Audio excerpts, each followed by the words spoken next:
ठाकलो से द्वारी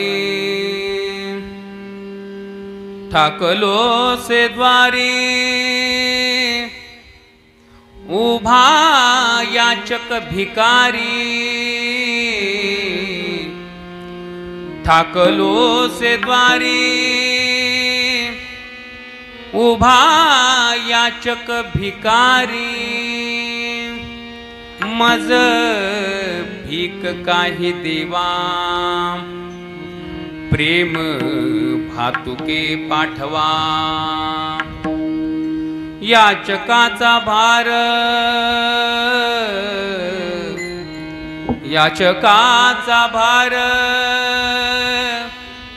घेऊ नये येरझार, मज भीक काही देवा प्रेम भातुके पाठवा, तुका म्हणे दान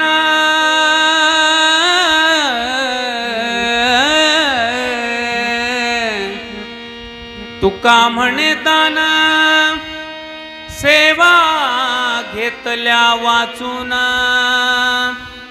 मज भीक काही देवा प्रेम भातुके पाठवा, विठ्ठल विठ्ठल समचरण सरोजम सांद्र नीलांबुदावम,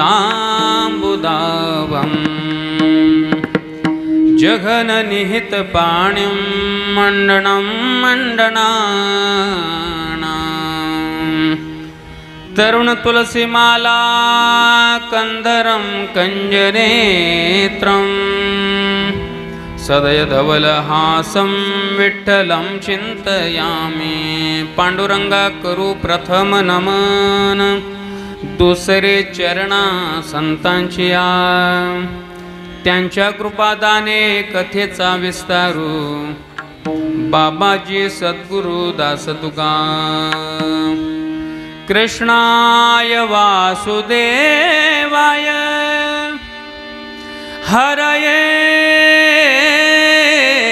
परमात्मने, प्रणत क्लेश नाशाय गोविंदाय नमो नमः,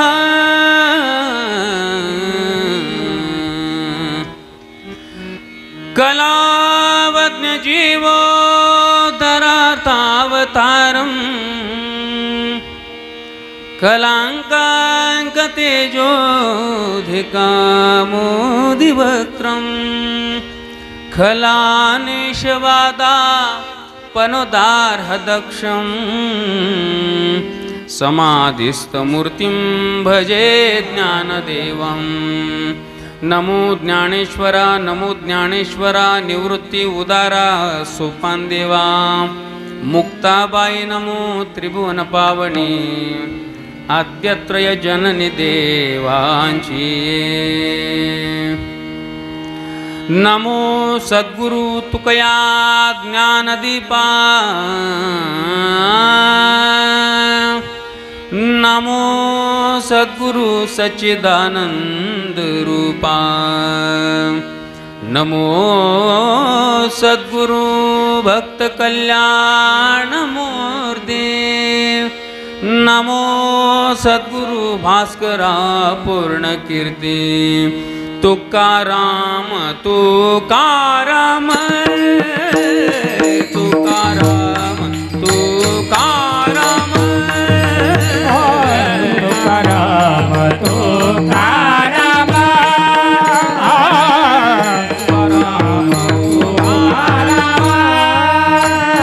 तुकाराम तुकाराम नाम घेता कापेयम, तुकाराम तुकाराम नाम घेता कापेयम, नाम घेता नाम घेता घेता नाम घेता कापेयम, धन्य तो कोबा समर्थ, धन्य तो कोबा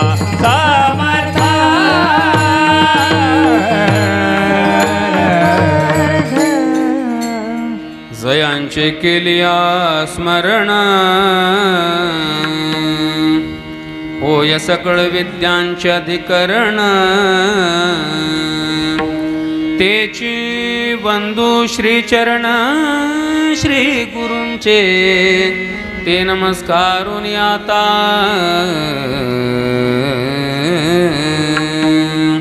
मस्तक हे पायावरी वार करे संतांच्या विठ्ठल विठ्ठल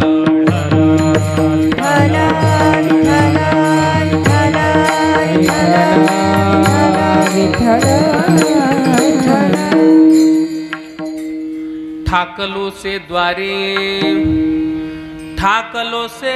द्वारी उभा याचक भिकारी, मज भीक काही देवा प्रेम भातुके पाठवा.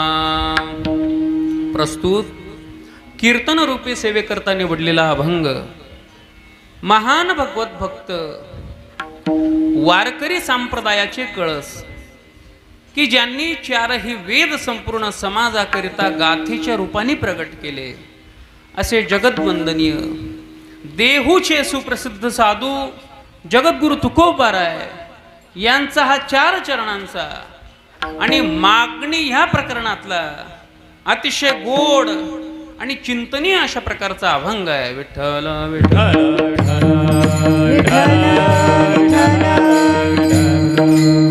या अभंगातून जगद्गुरु तुकोबाराय देवाच्या समोर प्रेमाची याचना करतात, प्रेमाचं दान मागतात, प्रेमरूपी भीक देवाकडे मागतात. पण अभंगाच्या चिंतनापूर्वी अल्पसा परिहार द्यायचा, तो म्हणजे असा: भगवान श्री पंढरीनाथांच्या कृपेने, त्याचप्रमाणे थोर संत महत्पुरुषांच्या आशीर्वादाने, पदस्पर्शाने पुनीत पवित्र असलेल्या आपल्या या खर्ची गावामध्ये प्रतिवर्षाप्रमाणे संत श्रेष्ठ श्रीसंत सावता महाराज यांच्या पुण्यतिथी उत्सवाच्या निमित्ताने संपन्न होत असलेला हा भव्य आणि दिव्य अशा प्रकारचा अखंड हरिनाम संकीर्तन सप्ताह, खरं म्हणजे जिथं परमात्म्याचं नामचिंतन आहे ते तर अतिशय दिव्य राहतच, पण हा सप्ताह मला भव्य सुद्धा वाटायला लागला. त्याचं कारण म्हणजे सगळ्याच बाबतीतलं नियोजन अतिशय सुंदर आहे. मग ती कीर्तनकारांची यादी असेल, उपस्थित गुणीजन महाराज मंडळी असतील, साऊंड सिस्टीम असेल, हा सभा मंडप असेल, सगळ्याच बाबतीतले नियोजन अतिशय गोड आहे. त्या दृष्टीने हा सप्ताह मला भव्य सुद्धा वाटायला लागला. आणि अशा या सप्ताहामध्ये मला सुद्धा सेवेची संधी समस्त ग्रामस्थ, आयोजक, नियोजक, भजनी मंडळ यांच्या सहमतीने, त्याचप्रमाणे आदरणीय हरिभक्तीपरायण आमचे परमार्थ प्रेमी दगडू भाऊ आणि यांच्या माध्यमातून, यांच्याद्वारा, यांच्या आज्ञेने ही सेवा माझ्या वाट्याला प्राप्त झालेली आहे. नक्कीच स्वतःचं परमभाग्य अशा प्रकारचा समजतो की ज्या साधनाने प्रत्यक्ष देह ब्रह्मरूप होतो, ब्रह्मभूत काया होतसे कीर्तनी, हे सामर्थ्य कीर्तनाचं आहे. याचा अर्थ कीर्तन म्हणजे केवळ कीर्तनकार महाराज येतात, फेटा बांधतात, कंबर बांधतात ना बोलायलाच लागतात, यालाच कीर्तन म्हणत नाही. हे वरवर पाहता कीर्तन आहे, पण या कीर्तनाचं सामर्थ्य काही वेगळं आहे बाबांनो. कीर्तन चांग होय अंग हरिरूप, हरिरूप अंग होण्याचं सामर्थ्य या कीर्तनामध्ये असतं. म्हणून माझी तरी समाजाला एकच विनंती राहते, दादा हो, कीर्तनात आल्यानंतर कीर्तन तुमच्या डोक्यावरनं नाही, पार या सभा मंडपाच्या वरनं गेलं तरी चालेल बरं, इथं कुणाच्या जाणार नाही म्हणा. पण यदा कदाचित तुम्हाला नाही समजलं कीर्तन तरी चालेल, पण कीर्तन अतिशय श्रद्धेनं श्रवण केलं पाहिजे बाबांनो. कारण या कीर्तनातला कोणता शब्द आपलं जीवन परिवर्तित करेल हे काही सांगता येत नाही. अतिशय ही श्रेष्ठ परंपरा आहे. या कीर्तनामध्ये देव उभा राहण्याची ताकद आहे बरं का. म्हणून संत महात्म्यांनी कीर्तनाचे नियम सांगत असताना म्हटलेलं आहे की सगुण चरित्रे परम पवित्रे सादर वर्णावी, सगुण चरित्रे परम पवित्रे सादर वर्णावी, सज्जन वृंदे मनोभावे आदि वंदावी, ऐसी कीर्तन मर्यादा आहे संतांच्या घरची हो सगुण चरित्रे परम पवित्रे. सज्जन वृंदे मनोभावे आधी वंदावी ही कीर्तनाची परंपरा आहे. आणि अशी ही सेवा माझ्या वाट्याला प्राप्त झाली म्हणून स्वतःला अतिशय भाग्यवान समजतो. या सप्ताहाकरता उपस्थित गुणीजन कलाकार महाराज मंडळी अगदी आपापल्या क्षेत्रामध्ये अतिशय विशारद आणि पारंगत अशा प्रकारची मंडळी तुमच्या गावाच्या प्रेमास्तव या ठिकाणी आलेली आहे. त्यामध्ये मृदंगाच्या साथीकरता माझे परममित्र जीवलग आदरणीय प्रकाश महाराज आहेत. अतिशय सुंदर मृदंगाची साथ करतात. मी कदाचित असं म्हणत नाही महाराजांची खूप तयारी आहे असं मी म्हणत नाही, तुम्हाला वेगळं वाटेल थोडं, पण मात्र कीर्तनाकरता जी अपेक्षित आहे ती भगवान परमात्म्याने कला तुमच्या हातामध्ये दिलेली आहे, ज्याला पोषक मृदंग वाजवणं म्हणतात, याला पोषक वादन म्हणतात. बरेच मृदंग वादक आम्ही बघत राहतो, मला किती बोल जमतात, मला काय वाजवता येतं याच्या नादामध्ये कीर्तनाचा बनका झाला चालेल, मी काय वाजवतो असे बरेच मृदंग वादक आहे. पण ज्याला अतिशय समर्पक मृदंग वाजवणं म्हणतात, ही कला तुमच्या हातामध्ये आहे. तुम्हाला धन्यवाद करतो. गायनाच्या साथी करता हरिभक्तीपरायण आमचे आदरणीय वैजनाथ महाराज आहेत. अतिशय गोड तुमचा आवाज आहे, सुंदर गायन आहे महाराज. आणि ज्यांनी पहिली चाल या ठिकाणी सुरुवातीला गायली अशा आदरणीय आमच्या सुवर्णाताई देखील या ठिकाणी उपस्थित आहेत. सुवर्ण म्हणजे सोनं, तुमचा आवाज सोन्यासारखा आहे बरं का ताई. अतिशय गोड तुमचा आवाज आहे, सुंदर तुम्ही आलाप गायले. भिंपलास या रागाने तुम्ही सुरुवात केली, फार अतिशय गोड तुम्ही चालीचं गायन केलं, तुम्हालाही धन्यवाद करतो.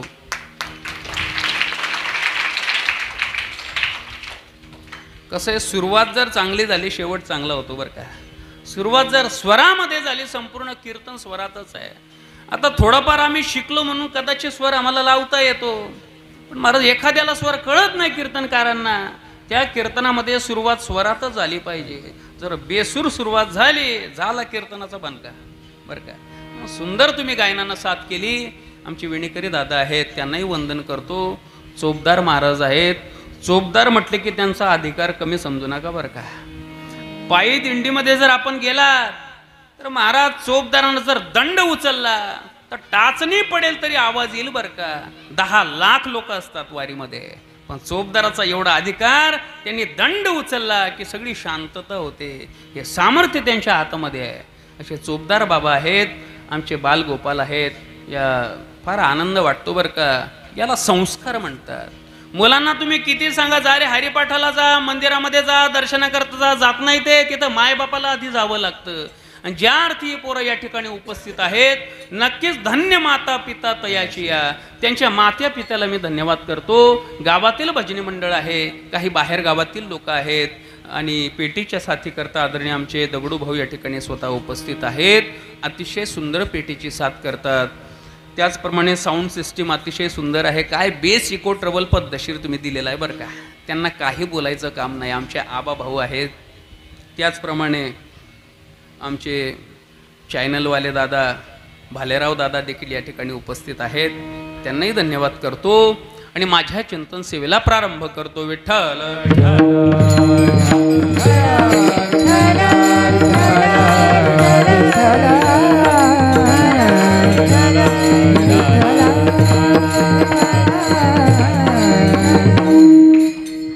या सप्ताहाच्या निमित्ताने फार सुंदर सेवा तुमच्या हातून या ठिकाणी घडते आहे बरं का. ज्याप्रमाणे गाव म्हटलं की गावातले रस्ते झाले पाहिजे, प्रत्येक घरामध्ये वीज पोचली पाहिजे, प्रत्येक घरामध्ये नळाला पाणी असलंच पाहिजे, त्याप्रमाणे गाव म्हटलं की सप्ताह झालाच पाहिजे बाबा. त्याचं कारण म्हणजे गावामध्ये सप्ताह होणं याचा अर्थ गावात देव उभा राहणं आहे. आणि जिथं देव उभा राहतो मग चिंता ते पळाली गोकुळा बाहेरी, गोकुळाच्या बाहेर चिंता पळून गेली का? प्रवेश भितरी केला देवे. भगवान कृष्णाने गोकुळामध्ये प्रवेश केला, गोकुळाची चिंताच पळून गेली. तशी गावाची चिंता, समस्या, विकार, पाप जर जावे वाटत असले तर गावामध्ये सप्ताह झालाच पाहिजे बरं का बाबा. आणि अशी सुंदर सेवा तुम्हा ग्रामस्थांकडून या ठिकाणी होते आहे. फार सुंदर योग आहे. संत शिरोमणी नामदेव महाराज यांची देखील यांचा समाधी सोहळा आज आहे. आणि त्याचप्रमाणे उद्या संत श्रेष्ठ सावता महाराज यांची पुण्यतिथी आहे. असे दोनही योग आपल्या सप्ताहामध्ये अतिशय सुंदर पद्धतीने येतात. तुमच्या हातून संत महात्म्यांची सेवा घडते. फार तुमचं कौतुक केलं पाहिजे. आज आपल्या सप्ताहाचा 7वा दिवस आहे. त्या दृष्टीनं मागणीपर अभंग मी सेवेकरता घेतला. ज्यांच्या पुण्यस्मरणाच्या निमित्ताने ही सेवा चालू आहे बरं का, असे श्री संत सावता महाराज यांनी समाजाला मार्ग दाखवला. प्रपंचासोबत परमार्थ कसा केला पाहिजे ही सुंदर शिकवण सावता महाराज देतात बरं का. सावता महाराज पंढरपूरला देवाला भेटण्याकरता गेले नाही. पंढरपूरचा पांडुरंगच सावता महाराजांच्या शेतामध्ये काम करत होता. महाराज हे सामर्थ्य सावता महाराजांचं होतं. कारण त्यांनी केवळ प्रपंच केला नाही, प्रपंचासोबत असा परमार्थ केला की कांदा मुळा भाजी, कांदा मुळा भाजी, अवघी विठाई माझे, अवघी विठाई माझे, अवघी विठाई माझे, अवघी विठाई माझे. कांदा मुळा भाजी, कांदा मुळा भाजी, कांदा मुळा भाजी, कांदा मुळा भाजी, अवघी विठाई माझी, अवघी विठाई माझी, अवघी विठाई माझी, अवघी विठाई माझी. फक्त कांदा मुळा भाजी नाही, अवघी विठाई माझी, अवघी विठाई माझी. लसूण मिरची कोथिंबिरी अवघा झाला माझा हरी. कांदा मुळा भाजी, कांदा मुळा भाजी, अवघी विठाई माझी, अवघी विठाई माझी. प्रपंचासोबत परमार्थ कसा केला पाहिजे ही शिकवण श्री संत सावता महाराज देतात. आणि त्यांच्या पुण्यस्मरणाच्या निमित्ताने हा सप्ताह आज आपला 7वा दिवस. 7वा दिवस म्हटला की मागणीपर अभंग झालाच पाहिजे. आणि त्याच दृष्टीनं सेवेकरता जो मी अभंग निवडला, या अभंगातून जगद्गुरु तुकोबाराय एका भिकाऱ्याच्या भूमिकेतून, माझा आवाज येतोय ना मागे तिकडे, एका भिकाऱ्याच्या भूमिकेतून, शब्दाकडे लक्ष द्या, जगद्गुरु तुकोबाराय यांनी भिकाऱ्याची भूमिका धारण केली. याचा अर्थ तुकोबाराय हे भिकारी होते असं नाही बरं का. भूमिका म्हणजे ते पात्र तुकोबारायांनी साकारलं. आणि संत महात्मे जीवाला प्रत्येक अभंगातून काहीतरी शिकवून जातात. संत महात्मे वेगवेगळ्या भूमिका धारण करतात. आजच्या अभंगातून भिकाऱ्याची भूमिका जगद्गुरु तुकोबाराय साकारतात, देवाला विनंती करतात. जगद्गुरु तुकोबाराय हे वास्तविक भिकारी नव्हते, त्यांनी ते पात्र साकारलं. जगद्गुरु तुकोबाराय यांची परिस्थिती जर तुम्ही बघितली, जर चरित्र तुम्ही वाचलं असेल, सिरियल बघितली असेल, तुम्ही मूवी बघितला असेल, पिक्चर बघितला असेल, तर जगद्गुरु तुकोबाराय यांचं चरित्र बघा तुम्ही. एवढी श्रीमंती होती महाराज की तुकोबाराय यांच्या 17 पिढ्या बसून खातील एवढी श्रीमंती तुकोबाराय यांच्याकडे होती. पण असा काही दुष्काळ आला की त्या दुष्काळामध्ये जनावरच काय, माणसं सुद्धा भुकेनं मरू लागले बरं का. आणि ही अवस्था जगद्गुरु तुकोबाराय यांनी बघितली. अंतःकरणामध्ये दया होती महाराज का, तर फार मोठे साधू होते की दया करणे जे पुत्रासी, दया करणे, दया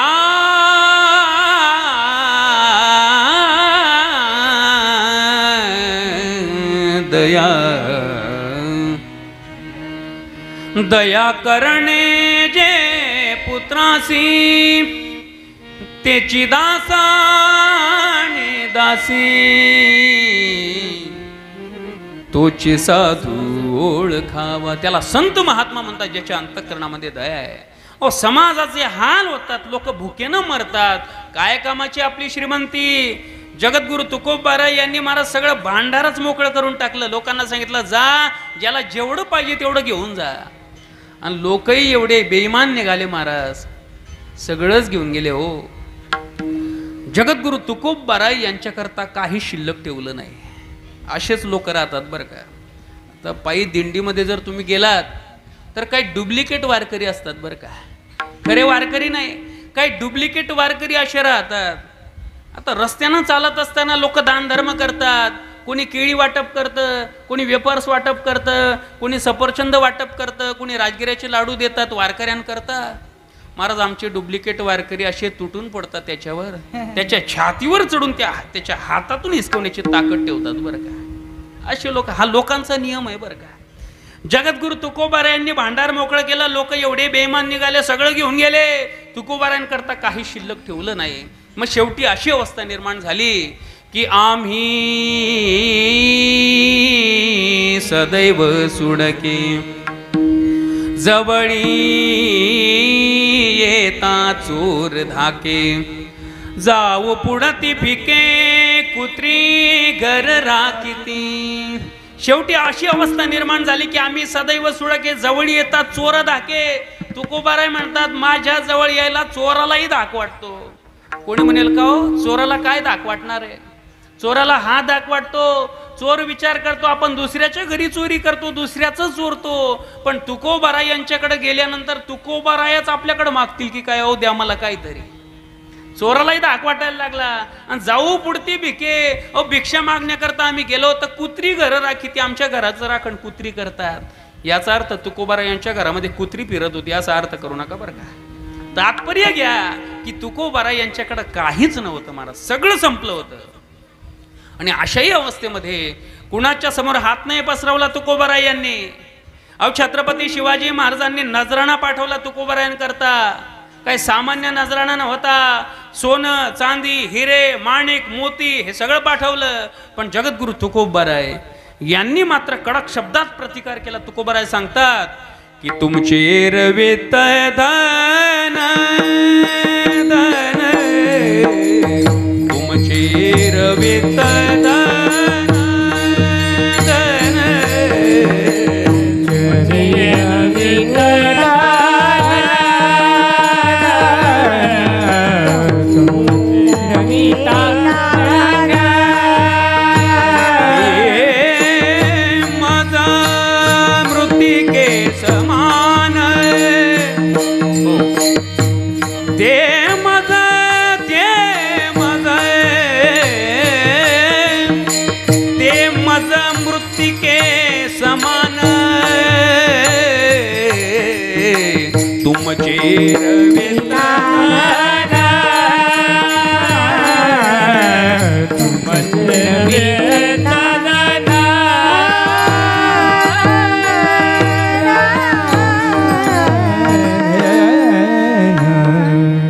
तुकोबाराय सांगतात राजे तुमचे येरवित्त धन ते मज मृत्तिके समान, ते मला मातीसारखं आहे. केवढा त्याग म्हणावा लागेल. अहो छत्रपती शिवाजी महाराजांनी नजराणा पाठवला. साधू संतांबद्दल अंतःकरणामध्ये श्रद्धा होती म्हणून पाठवला बरं का. नाहीतर मी आमदार झालो पाहिजे, मी खासदार झालो पाहिजे, मला तिकीट भेटलं पाहिजे, निवडून आलो पाहिजे याच्याकरता नाही. संतांबद्दल अंतःकरणामध्ये श्रद्धा होती म्हणून नजराणा पाठवला महाराज. पण तुकोबाराय यांनी स्वीकारला नाही. हे जगद्गुरु तुकोबाराय यांची अवस्था. कुणाच्या समोर हात नाही पसरवला महाराज. पण आजच्या अभंगातून जगद्गुरु तुकोबाराय भिकारी होतात का, तर तुम्हा आम्हाला शिकवतात दादांनो विनाकारण कुणाच्या समोर हात पसरवू नका, भिकारी होऊ नका. तुम्हाला जर भिकारी व्हायचं असेल ना तर होईना भिकारी पंढरीचा वारकरी. तुम्हाला भिकारी व्हायचंय ना, देवाचे भिकारी व्हा, आयऱ्या गैऱ्याची भिकारी होऊ नका. मी तुम्हाला एक प्रश्न विचारतो, इमानदारीनं उत्तर द्या. जगद्गुरु तुकोबाराय यांनी भीक मागितली पण कुणा मंत्र्याकडे मागितली का हो? कुणा आमदाराकडे मागितली का? कुणा राजाकडे मागितली का हो? नाही. हा जगाचा चालक जो पांडुरंग आहे त्याच्याकडे भीक मागतात महाराज. देवाला विनंती करतात देवा अरे मी तुझ्या दारामध्ये एक याचक भिकारी म्हणून उभा आहे अभंगाच्या प्रथम चरण. ठाकला से दारी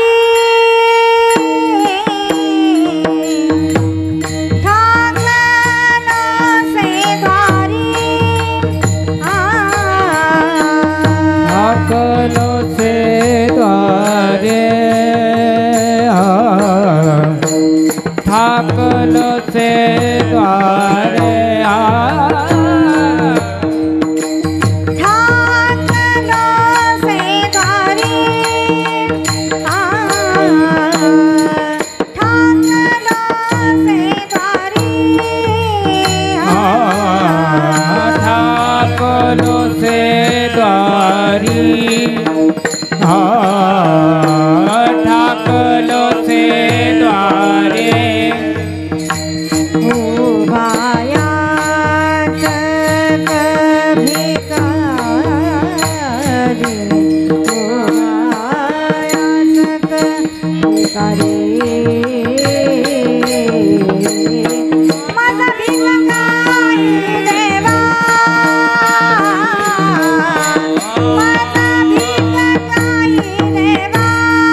जगद्गुरु तुकोबाराय देवाला म्हणतात, देवा ठाकलो से द्वारी. अरे मी तुझ्या दारी ठाकलो, स्थिर झालो. कशा करता? उभा याचक भिकारी. मी एक याचना करणारा भिकारी म्हणून तुमच्या दारात उभा आहे. मग कोणी म्हणेल का हो तुकोबाराय दारातच का उभे राहिले? आतमध्ये जायला पाहिजे होतं गाभाऱ्यामध्ये, मंदिरात देवाच्या दर्शनाकरता. बाहेरच का उभे राहिले? तर ऐका दादांनो, भीक म्हटली की ती दारातूनच मागितली पाहिजे बरं का. भीक दारातूनच मागावी लागते. याचा अर्थ जी दारातून मागते ती भीकच राहते असं नाही बरं. पण भीक ही दारातून मागितली जाते, तशी मधुकरी सुद्धा दारातून मागितली जाते बरं का. मधुकरी कळते का तुम्हाला? माहिती आहे तुम्हाला मधुकरी? मावशी, मधुकरी कल्पना आहे आपल्याला. माऊली ज्ञानोबाराय यांनी सुद्धा मधुकरी मागितली महाराज. पण मधुकरी सुद्धा दारातूनच मागतात आणि भीक सुद्धा दारातूनच मागतात. त्या दिवशी मला फरक कळाला. मधुकरी आणि भिकेमधला अंतर मला कळालं की पहिलाच दिवस होता मधुकरी मागण्याकरता गेलो. सुरुवातीला असं वाटायचं महाराज आळंदीला राहत असताना तर बाहेरगावी मधुकरी मागण्याकरता जावं लागायचं. सुरुवातीला असं वाटत होतं जणू काही भीकच मागण्याकरता चाललो की काय, म्हणजे दुसऱ्याच्या दारात जायचं आणि भीक मागायची असं वाटायचं बरं का. असे भाव होते मनामध्ये. पण पहिल्याच दिवशी माऊली ज्ञानोबाराय यांनी माझे डोळे उघडले. पहिल्याच घरासमोर मधुकरी, घरातली मालकीनबाई बाहेर आली. म्हटलं का हो बुवा, तुम्हाला काही कळतं का? मधुकरी कशी मागावी कळतं का तुम्हाला? म्हटलं काय चुकलं आई साहेब? म्हटले आतमध्ये या. मला खुर्चीवर बसवलं, मला चहा पाजला, मला नाश्ता दिला आणि पहिली उतरलेली भाकरीन कालवण माझ्या मधुकरीमध्ये दिलं. त्या दिवशी लक्षात आलं की त्या लोकांचा भाव इतका मोठा आहे. माझ्या दारामध्ये कोणी विद्यार्थी नाही तर प्रत्यक्ष माऊली ज्ञानोबारायच मधुकरी मागण्याकरता येतात की काय. हा भाव त्यांच्या अंतःकरणामध्ये महाराज. अहो, ज्या माऊली ज्ञानोबारायांना लोकांनी सरळ खायला दिलं नाही ते माऊली ज्ञानोबाराय अनाथाची माय झाले. की ज्ञानाबाई माझी अनाथाची माय, ज्ञानाबाई माझी अनाथाची माय. एका जनार्दनी पाय वंदित से, एका जनार्दनी पाय मौती तसे माऊली ज्ञानोबा आहे. त्या दिवशी लक्षात आलं अरे भीक आणि मधुकरीमध्ये किती अंतर आहे. म्हणून भिक्षा ही दारातूनच मागितली पाहिजे आणि भीक सुद्धा दारातूनच मागितली पाहिजे. जगद्गुरु तुकोबारा देवाला सांगतात देवा अरे मी भीक मागण्याकरता तुझ्या दारापुढं उभा आहे रे. मी एक याचना करणारा भिकारी आहे. भिकारी आणि याचक भिकारी याच्यामध्ये फरक आहे बरं का. थोडं बारकाईनं लक्ष द्या बरं का. लोक म्हणतील तुम्ही लयच अवघड कीर्तन करता हो महाराज, लयच खोलवर सांगता तुम्ही. आता थोडं 5 मिनिटं खोलवर ऐकून घ्या, पुढं पिक्चर दाखवतो तुम्हाला बरं का. काय घाबरू नका तुम्ही. याचक भिकारी केवळ भिकारी याच्यामध्ये अंतर आहे. भिकारी म्हणजे सुद्धा मागणारा आणि याचक भिकारी म्हणजे सुद्धा मागणारा. याचक म्हणजेही मागणारा, भिकारी म्हणजेही मागणारा. पण याचक भिकारी याच्यामध्ये अंतर असं आहे प्रत्येक भिकाऱ्याला गरजच असेल असं सांगता येत नाही बरं का. पण याचक त्याला म्हणतात ज्याला खरी गरज आहे. अहो मागे नोटबंदी झाली होती त्याच्यामध्ये कित्येक भिकारी असे सापडले की त्याला 40-40 लाखाच्या नोटा गंगे सोडाव्या लागल्या महाराज. का अहो ज्याच्याकडे 40 लाख रुपये बॅलन्स आहे तो काय भिकारी आहे का. यांना काय म्हणता हे श्रीमंत भिकारी. रावणाकडे कशाची कमी होती महाराज. काय कमी होती त्याच्याकडे. पैसा कमी नव्हता, माणसं कमी नव्हते, तरी सुद्धा रामचंद्र प्रभूंच्या कुटीय समोर भिक्षा मागण्याकरता गेला तो. काय गरज होती त्याला. हे श्रीमंत भिकारी बर का. खल भेस भिक्षुका धर के भिक्षा का ग्रह करके. खल भेस भिक्षुका धर के भिक्षा का ग्रह करके. उस जनक सुची सीता को छल बल से ले गया हर के. बड़ा दुख पावे बड़ा दुख पावे राजा राम जी की रानी. राम कहानी सुनो श्री राम कहानी. राम कहानी हो. अहो भिक्षा मागण्याकरता गेला त्याला काही गरज नव्हती. याला केवळ भिकारी म्हणतात. आणि याचक भिकारी त्याला म्हणतात दादांनो ज्याला खरी गरज आहे. तुकोबारा सांगतात देवा मी केवळ भिकारी नाही, मी याचक भिकारी आहे, मला खरी गरज आहे हो. पण तुकोबारा तुम्हाला काय पाहिजे. तर तुकोबारा सांगतात देवा जर तुमची इच्छा असेल की तुकोबारांना काहीतरी दिलं पाहिजे, काहीतरी भीक दिली पाहिजे, तर मला हेच द्या अभंगाच्या द्वितीयचे. मैं जब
त्यांच्याकरता जोरदार टाळ्या वाजवा बरं का दादा दगडू भाऊ. फार सुंदर नियोजन आहे. यांना गायक म्हणतात महाराज. जसा अभंग असेल तशी चाल म्हटली पाहिजे.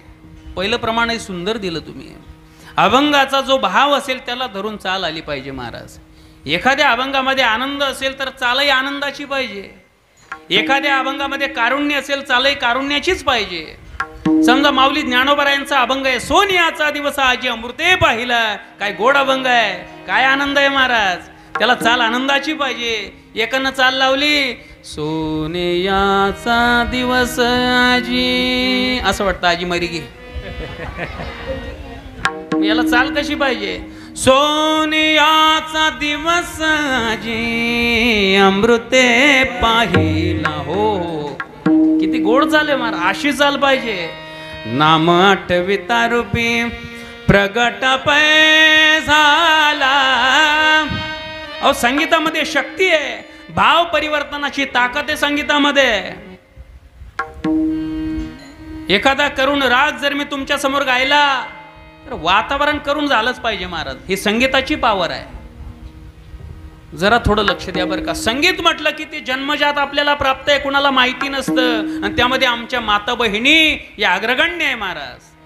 कोणतंही कार्य करत असताना त्यांचं गुणगुण सुरूच राहतं बरं का. त्यांना संगीताची ईश्वरीय देणगी आहे. एखादा करून राग जर गायला रे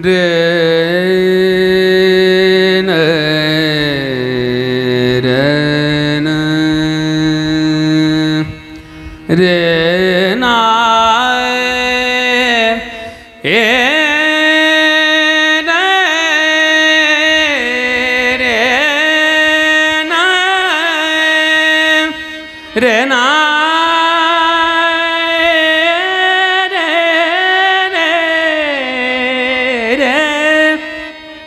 कारुण्य गंभीरता निर्माण होते लगेच.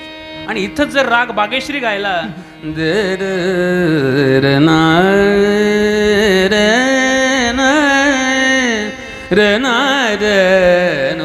लगेच आनंद. हे संगीताची शक्ती आहे. आजही एक गीत आहे महाराज.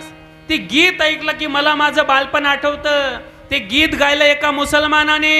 माझा आवाज येतोय ना मागे. ते गीत एका मुसलमानाने गायलं. एवढं सुंदर गायलं, एवढं गोड गायलं. ते गीत माझ्या कानावर पडलं. मला माझं बालपण आठवतं. पुढे येणारा 15 ऑगस्ट असेल, 26 जानेवारी असेल, लगेच आठवायला लागते बाबा कि जहां डाल डाल पर सोने की चिड़िया करती है बसेरा, वो भारत देश है मेरा, वो भारत देश है मेरा।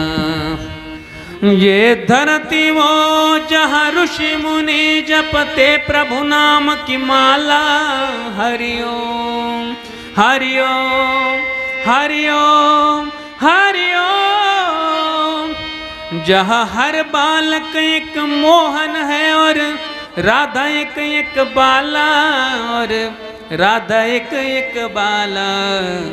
जहाँ सूरज सबसे पहले आकर डाले अपना डेरा, वो भारत देश है मेरा, वो भारत देश है मेरा।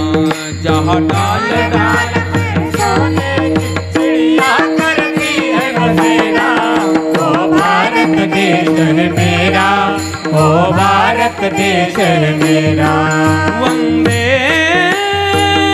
मातरम,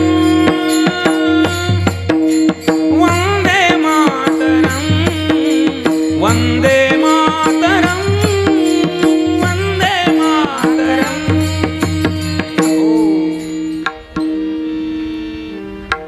जो भारतीय असेल त्यानं वंदे मातरम म्हटलंच पाहिजे बाबा। झाली का नाही देशभक्ती जागृत? मागे 14 फेब्रुवारी गेली, एक गीत माझ्या कानावर पडलं, असं वाटायला लागलं हातामध्ये रायफल घ्यायची, जायचं सीमेवर, शत्रूच्या छातीतच गोळ्या मारायच्या। 14 फेब्रुवारी तुम्हाला कल्पना आहे, व्हॅलेंटाईन डे समजू नका। 14 फेब्रुवारी पुलवामा अटॅक तुम्ही बातम्या बघितल्या ना, एवढा भयंकर धमाका झाला। जम्मू काश्मीरमध्ये पुलवामा नावाचा परिसर आहे, तिथं एवढा भयंकर धमाका स्फोट झाला की या भारताचे 40चे 40 जवान अकस्मात शहीद झाले महाराज। एवढा भयंकर तो धमाका होता. बसच उडवली डायरेक्ट. आणि त्या बसच्या मागे एक गाडी होती, त्यामध्ये काही सैनिक बसले होते. त्यांचा इंटरव्ह्यू घेण्यात आला. त्यांना विचारण्यात आलं का हो एवढा भयंकर धमाका झाला, तुम्ही घाबरले होते का? त्यांनी दिलेलं उत्तर सुंदर आहे. म्हटलं आम्ही मरायला घाबरत नाही. काय उत्तर दिलं? आम्ही मरायला नाही घाबरत, असे धमाके असे स्फोट सुरूच राहतात. पण एका गोष्टीचं आम्हाला दुःख आहे की या भारताचे 40 जवान आम्ही गमावून बसलो. याच गोष्टीचं आम्हाला दुःख आहे. आमचे मित्र गेले, हे दुःख आहे. आम्ही मरायला घाबरत नाही. केवढी निष्ठा असेल महाराज, काय मरायला घाबरतात का ते? ते गीत माझ्या कानावर पडलं, एवढं गोड आहे कि तलवारों पे सर वार दिए, अंगारों में जिस्म जलाया है,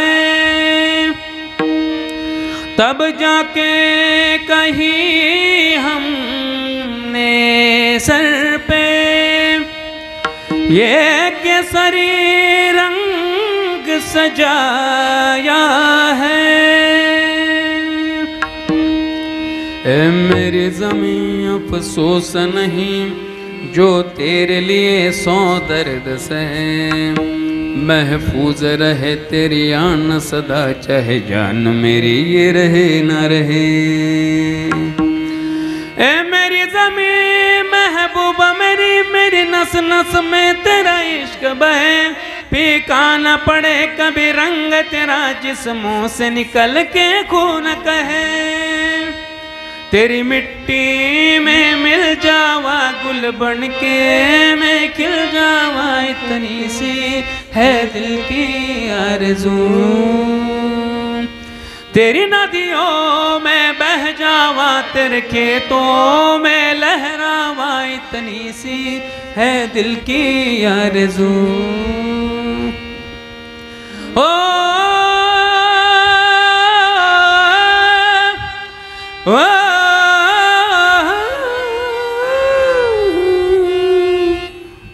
ओ देश मेरे तेरी शान पे सदके,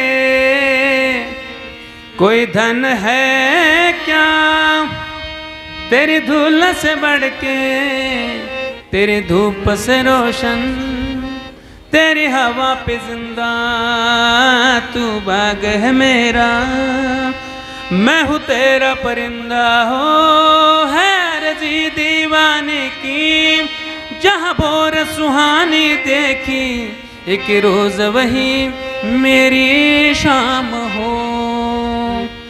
कभी याद करे जो जमाना, माटी पे मर मिट जाना, जिक्र में शामिल मेरा नाम हो. ओ देश मेरे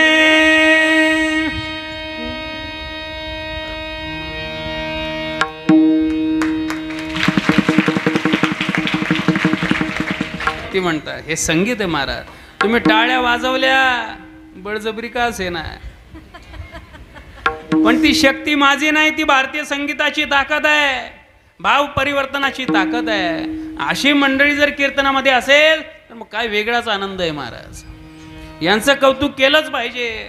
बरेच लोक असं म्हणतात का हो, म्हटले तुम्ही लयच टाळकऱ्यांचं कौतुक करता हो. आमच्यातले बरेच कीर्तनकार आम्हाला सांगतात लय म्हटले गायक वादकांना डोक्यावर चढवू नये. म्हटलं कशा करता? अहो तेच जर नसले या ठिकाणी आम्ही काही एकट्यानं कीर्तन केलं असतं का या ठिकाणी? यांच्याशिवाय काय कीर्तन आहे? दिला आम्हाला देवानी स्वर, एखादा बेसूर असेल मग तो काय करेल? तिथं या लोकांची फार मोठी गरज आहे. यांचं कौतुक केलंच पाहिजे. काय म्हणतात तुकोबाराय, मज भीक काही देवा प्रेम भातुके पाठवा विठ्ठल विठ्ठल.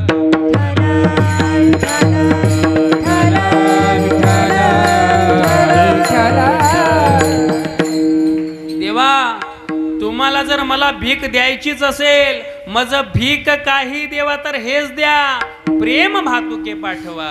मला प्रेम रूपी भातुक, प्रेम रूपी शिदोरी, प्रेमाचा खाऊ, प्रेम रूपी न्याहारी मला पाहिजे. मला प्रेम पाहिजे देवा. हे प्रेमच का मागितलं? आता हे प्रेम म्हणजे काय सामान्य समजू नका बरं का, की तुझं माझ्यावर लई प्रेम आहे. माझं तुझ्यावर लई प्रेम आहे, तू जर मला भेटला नाही किंवा भेटली नाही तर मी जीवच देईन, याला प्रेम नाही म्हणत बरं का.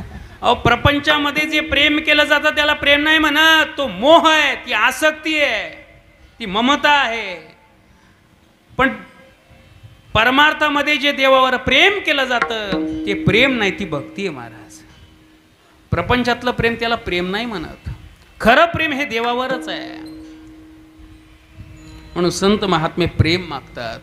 या प्रेमाला फार मोठी किंमत आहे महाराज. हे प्रेमच का मागतात तर दादांनो, आयुष्यभर आपण जो परमार्थ करतो त्या परमार्थाचा अंतिम फळ जर काय असेल तर देवाचं प्रेम प्राप्त करून घेणं, याच्याकरता परमार्थ आहे महाराज. त्याचं प्रेम अंतःकरणामध्ये निर्माण झालं पाहिजे. म्हणून भक्ती म्हणावी तर गोपिकांसारखी, यथा व्रज गोपिकानाम, किती प्रेम अंतःकरणामध्ये होतं. दादांनो, हे प्रेम जर अंतःकरणामध्ये असेल तर मग सुदाम देवांचे कोरडे पोहे असले तरी भगवान परमात्मा मोठ्या आवडीनं खातात महाराज. अंतःकरणामध्ये प्रेम असावं लागतं. सुदाम देवांचं चरित्र तुम्हाला माहिती आहे. तुम्ही अनेक श्रीमद भागवत कथा ऐकल्या असतील.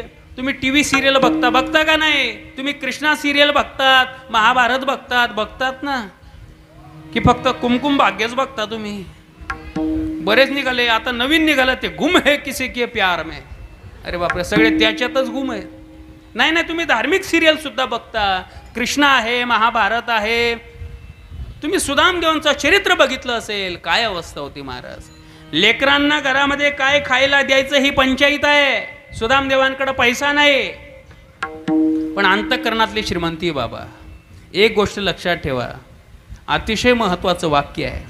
एखाद्यानं भला मोठा बंगला बांधला, त्याच्या दारामध्ये गाडी आहे, भरपूर त्याच्याकडे संपत्ती आहे म्हणून त्याला श्रीमंत समजू नका. येतोय ना माझा आवाज?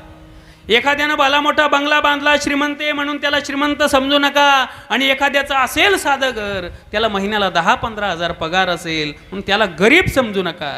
खरा श्रीमंत कोण आणि खरा गरीब कोण? नाथ बाबा सांगतात भागवतामध्ये, अतिशय सुंदर ओव्या आहेत. तुम्ही जर लक्ष दिलं तर कळेल तुम्हाला की ऐका दरिद्राचे लक्षण, गाठी असता कोटी धन, ज्यांचे संतुष्ट नाही मन, परम दरिद्री जाण या नाव. कळालं का तुम्हाला? अहो करोडपती माणूस आहे, परी संतुष्ट नाही मन, अजून सुद्धा समाधानी नाही. मला अजून पाहिजे, मला अजून पाहिजे. मरेपर्यंत ज्याला पाहिजेच तो सगळ्यात दरिद्री महाराज. आणि खरा श्रीमंत कोण? तर ज्याचे गाठी नाही कांचवटी, म्हणजे फुटी कवडी. ज्याचे गाठी नाही कांचवटी, परी संतुष्टता नित्य पाठी, तोची संपन्न या सकळ सृष्टी. सत्य गोष्टी हे उद्धवा. भगवान कृष्ण उद्धवाला सांगतात, उद्धवा तो श्रीमंत आहे कोण? अरे ज्याच्याकडे फुटी कवडी सुद्धा नाही, परी संतुष्टता, अंतःकरणामध्ये समाधान आहे, तो सगळ्यात श्रीमंत माणूस आहे दादा. समाधान बाजारात भेटत नाही बरं का. ज्याच्या अंतःकरणामध्ये समाधान असेल, असू द्या 10-15 हजार रुपये पगार, त्याचं 10-12 हजार मध्ये भागत असेल, 2-3 हजार रुपये शिल्लक राहत असतील, पण मनामध्ये जर समाधान असेल ना, त्याच्यासारखा श्रीमंत तोच आहे. समाधान बाजारात भेटत नाही, पण लोकांचं असं झालंय ना, माझा 25 लाखाचा बंगला आहे, त्याचा आनंद नाही घेता येत त्यांना. समोरच्यानं 35 लाखाचा कसा काय बांधला, त्याच्यानंच पोटात दुखायला लागलं त्यांच्या बरं का. माझ्याकडे 10-15 लाखाची गाडी आहे, त्याचा आनंद नाही घेता येत. अरे आनंद घे, बस तिच्यामध्ये, लाव एसी, पळव तिला, आनंद घे. तो आनंद नाही घेते. समोरच्यानं मला फॉर्च्युनरच कशी काय काढली आणि त्यानं इनोवाच कशी काय काढली, याच्यानंच पोटात दुखायला लागलं. समाधान अंतःकरणामध्ये असलं पाहिजे बाबांनो. आमचे गुरुजी सांगत असतात, प्रपंचामध्ये खाली बघून प्रपंच करायचा, परमार्थामध्ये वर बघायचं. याचं तात्पर्य काय? परमार्थ करत असताना अरे माझ्या पुढे जे जे गेलेले आहे संत महात्मे, त्यांनी काय साधना केली त्यांच्याकडे बघायचं. आणि प्रपंचामध्ये खाली बघायचं, अरे माझ्यापेक्षाही गरीब लोक आहेत ना, ज्यांच्या पायामध्ये चप्पल सुद्धा नाही, ज्यांना झोपायला घर नाही, फुटपाथवर झोपतात महाराज.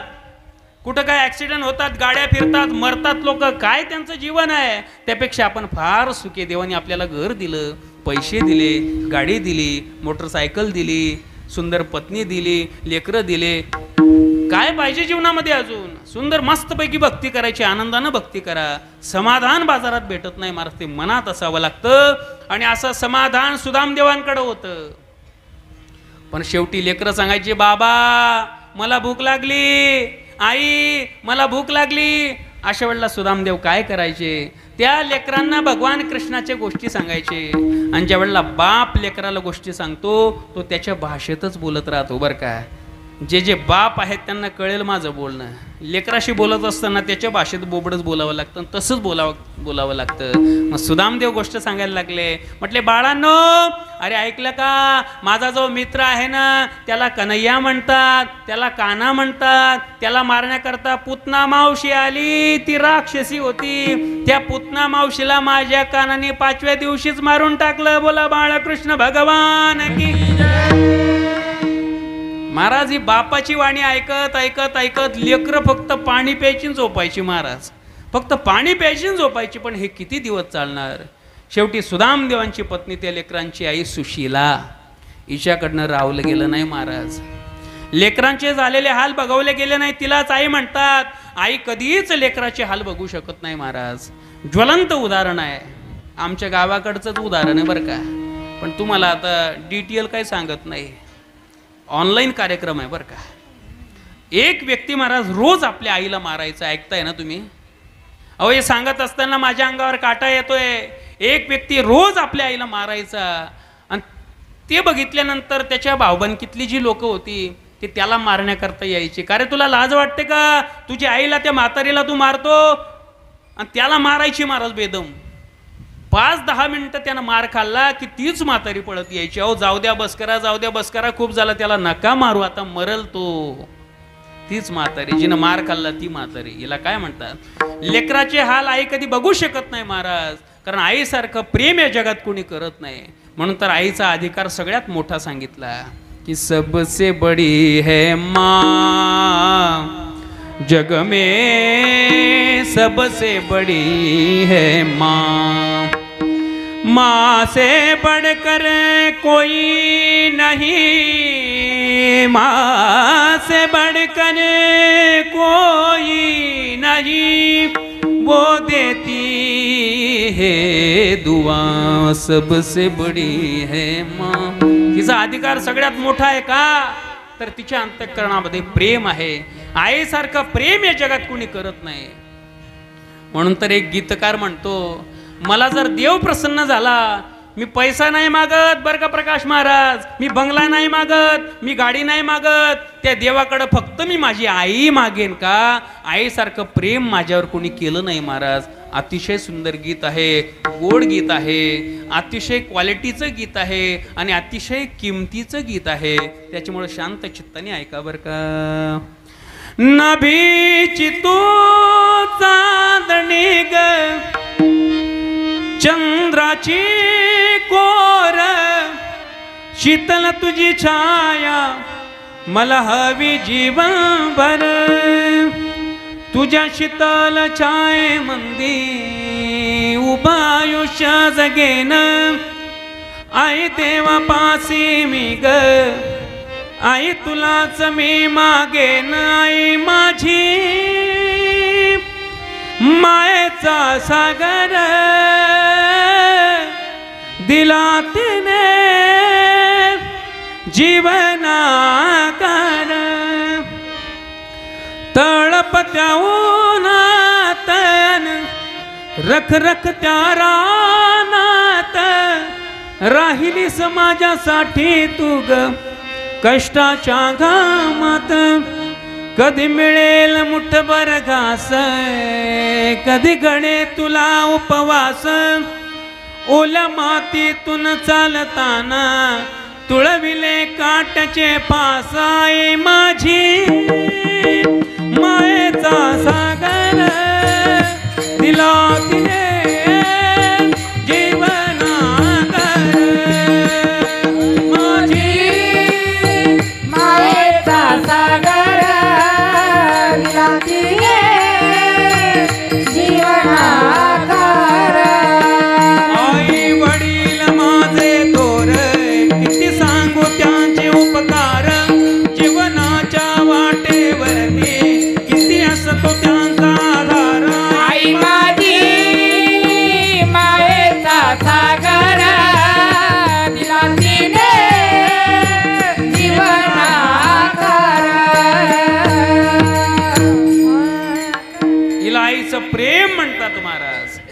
पण एकानं सुंदर वाक्य लिहिलं, डोळे मिटून प्रेम करते तिला प्रेयसी म्हणतात. ऐकताय ना? डोळे मिटून प्रेम करते तिला प्रेयसी म्हणतात. डोळे वटारून पण प्रेमच करते तिला पत्नी म्हणतात. पण डोळे मिटेपर्यंत जी प्रेम करते तिला आई म्हणतात महाराज. ही आईचं हृदय आहे. आईचं अफाट प्रेम आहे लेकरांवर. आईची कळवळ्याची जाती, आईची कळवळ्याची जाती राम कळवळ्या जाते. आईची कळवळ्याची जाती, आईची कळवळ्याची जाती कदिला बाबिन प्रीती राम करिला बाबिन प्रीती. आईची कळवळ्याची जाती, आईची कळवळ्याची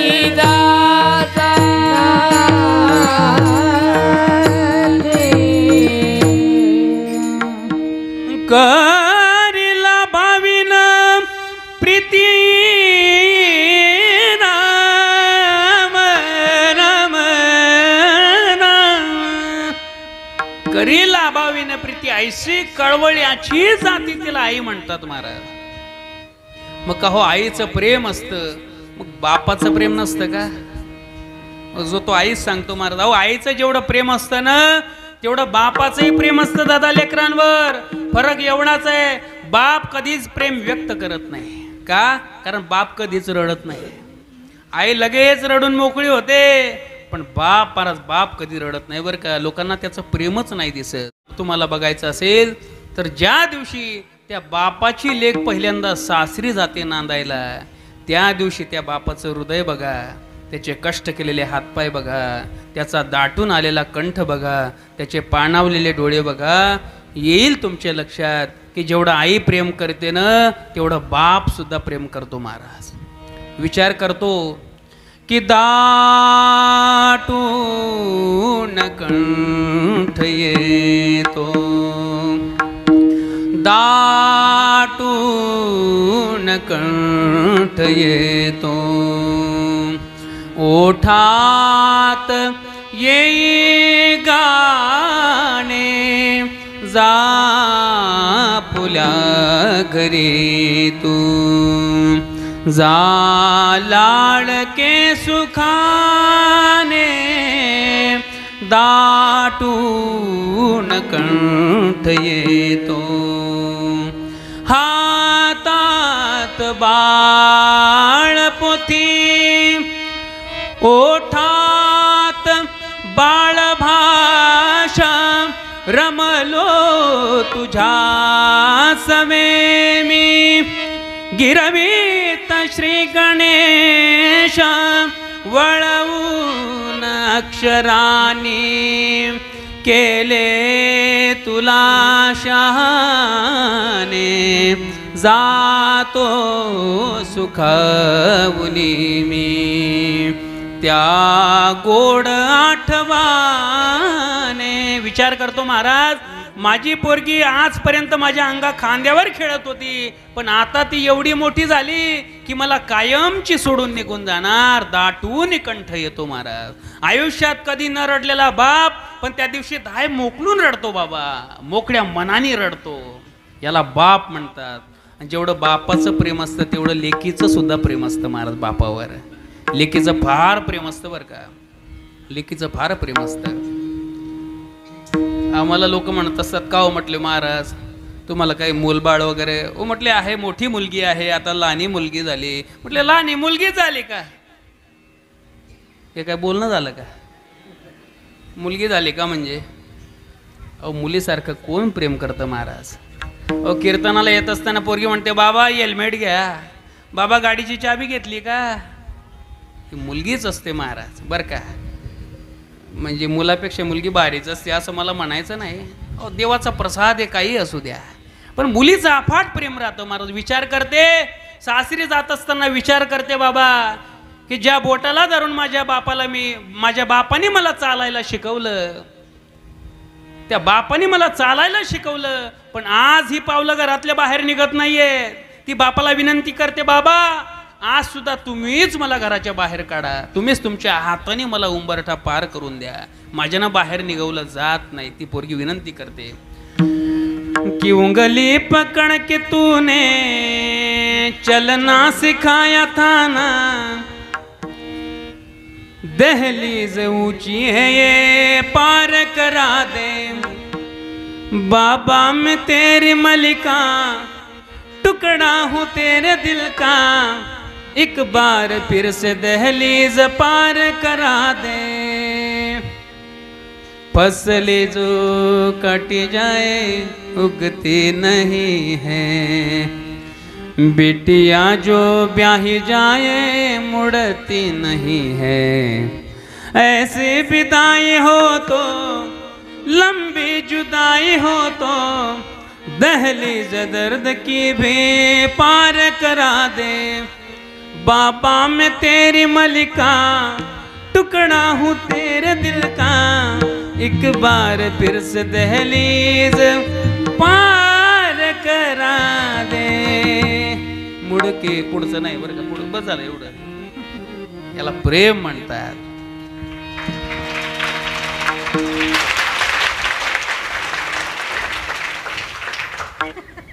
आईचं अफाट प्रेम आहे. लेकरांचे झालेले हाल बघवले गेले नाही कुणाकडनं. वा, यांना श्रुती म्हणतात. सुदामदेवांची पत्नी सुशीला लेकरांचे झालेले हाल नाही बघवले गेले. पतीला विनंती केली का हो तुम्ही सारखं कृष्ण कृष्ण कृष्ण कृष्ण करत राहतात, तुमचं काही कर्तव्य आहे का नाही देवाला भेटायला जायचं. जा ना म्हटले देवाला भेटण्याकरता. आता पत्नीनं आग्रह केला, म्हटले तू आग्रह करते म्हणून ऐकतो बरं का, जातो देवाला भेटण्याकरता. पण सुशीला रिक्त पाणीर न पश्येतो राजानम देवताम गुरुम, रिकाम्या हातानं राजाकडे जाऊ नये, देवाकडे जाऊ नये, गुरुकडे जाऊ नये. काय घेऊन जाऊ, काय आहे आपल्याकडे देवाला देण्याकरता. म्हटलं तुम्ही कशाला चिंता करता, मी आहे ना, मी करते व्यवस्था. बाहेर गेले महाराज, 4 घरातले तांदूळ मागितले, 4च घरातले का मागितले, तर देवाला हेही कळालं पाहिजे की बाबा मला देण्याकरता एक प्रकारचा तांदूळ सुद्धा यांच्या घरातनं यांनी बाहेरून मागितला. देवाला कळालं पाहिजे. 4 घरातले तांदूळ मागितले. सुदाम देवांच्या गळ्यामध्ये फाटका रुमाल होता, तो रुमाल ओढला, त्याची गासोडी बनवली. सुदाम देवांना ती बगलीत दाबली, देवाला भेटण्याकरता निघाले. आता द्वारकेला जाऊन पोचले असं गृहीत धरू बरं का आपण, नाहीतर मग अरे द्वारपालो लय घासलं असतं त्याला. पण जाऊ दे, आता काही कथा नाही, कीर्तन आहे. द्वारकेला पोचले. भगवान कृष्णाने स्वागत केलं. स्वतःच्या सिंहासनावर सुदामदेवांना बसवलं. याला म्हणतात राजा बरं का. राजा याला म्हणतात. स्वतःच्या सिंहासनावर जागा दिली नाही तर आजकालचे राजे त्या सिंहासनावर बसून बसून पार त्यांना काय होतो तुम्हीच म्हणा आता. पण सिंहासन काही सोडत नाही बरं का. पण तो कृष्ण होते महाराज. ज्याप्रमाणे छत्रपती शिवाजी महाराज दीन दुबळ्यांना जवळ केलं महाराज. सुदाम देवांना स्वतःच्या सिंहासनावर भगवान कृष्णाने बसवलं. आणि कृष्ण म्हणजे काय सामान्य होते का. अहो गळ्यानो राजा किरे झाला, गळ्यानो राजा किरे झाला, कृष्ण सिंहासनी बैसला, कृष्ण सिंहासनी बैसला, कृष्ण सिंहासनी बैसला. गळ्यानो राजा किरे झाला, गळ्यानो राजा किरे झाला, कृष्ण सिंहासनी बैसला, कृष्ण सिंहासनी बैसला, कृष्ण सिंहासनी. गड्यांनो राजा कृष्ण परमात्मा राजा आहे महाराज. स्वतःच्या सिंहासनावर बसवलं. सुदाम देवांकडे बघितलं. ऐका बरं, फार गोड प्रसंग आहे. एवढा दृष्टांत सांगतो, सेवा संपवतो. अतिशय गोड प्रसंग आहे. काय भगवान परमात्मा भक्तावर प्रेम करतात येईल तुमच्या लक्षामध्ये. थोडं शांत चित्तानं ऐका. सुदाम देवांकडे बघितलं महाराज. कपाळ होता अत्यंत तेजस्वी. कुणाचं? सुदाम देवांचं. शरीराकडे बघितलं देवाने. तर शरीर होतं सोकलेलं माझ्यासारखं. तुम्ही खरंच कीर्तन ऐकताय का? पण मग मी असं आहे का? मग हसताय म्हणजे एवढा जाड आहे मी. हे बरं आहे तुमचं बरं का. सुदामदेव असे होते महाराज. वाळलेलं शरीर होतं, सोकलेलं शरीर होतं. आणि ज्या वेळेला भगवान परमात्म्याची नजर सुदामदेवांच्या पायाकडे गेली, त्या पायाला असंख्य भेगा गेलेल्या होत्या आणि त्या असंख्य भेगातून रक्तबिंदू बाहेर तोंड काढत होते. ही अवस्था ज्या वेळेला भगवान परमात्म्यानं बघितली, राहवलं गेलं नाही, लगेच आवाज दिला. म्हटले रुक्मिणी जा पाणी तापव, परात घेऊन ये, आपल्याला सुदामदेवांचे पाय धुवायचे आहेत. पण देवाला धीर होता का? कधी आई साहेब जातील रुक्मिणी आणि गॅस पेटवतील, पाणी तापेल, नमक घेऊन येतील. एवढा धीर नाही राहिला देवाला. मग काय केलं देवाने? ऐका जरा काय केलं. देखी सुदामा किती न दशा, करुणा करके करुणा निधि रोए, पानी परात को छुओ नहीं, नैनन के जल से पग धोए. देखी सुदामा की दीन दशा, देखी देखी